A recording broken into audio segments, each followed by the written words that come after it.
Chairman Isaacson and members of this committee, on behalf of Iraq and Afghanistan Veterans of America and our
$125,000 members and supporters, thank you for the opportunity to share our views on the Commission on Care report.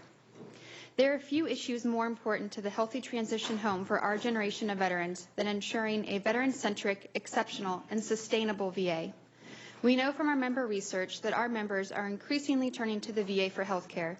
In our most recent survey, 29% of our members reported using the VA exclusively, up 6 percentage points from the previous 23%.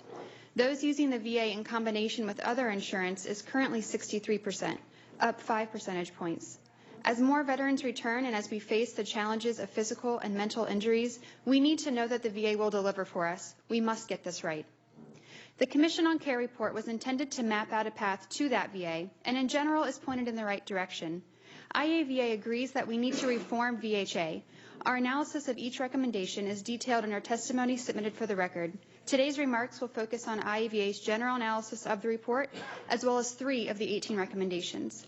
We have 6 general comments on the report. 1. The report is presented as a series of independent recommendations. It fails to acknowledge that the success of implementing a single recommendation likely depends on the execution of others and will also require extensive time and resources to execute effectively. 2. The report fails to consider how these recommendations to VHA will impact the VA as a whole, particularly VHA's ability to continue coordinating with VBA and NCA. 3. The report fails to analyze the impact of recommended VHA reforms on VHA's ability to conduct research and train future clinicians. 4. The report does not acknowledge the challenges faced by VA due to the misalignment of demand, resourcing, and authorities. 5. The report failed to take into account reforms and programs that the current VA Secretary has already planned and/or implemented. And 6. The report recommendations are broad and can be left as somewhat open to interpretation.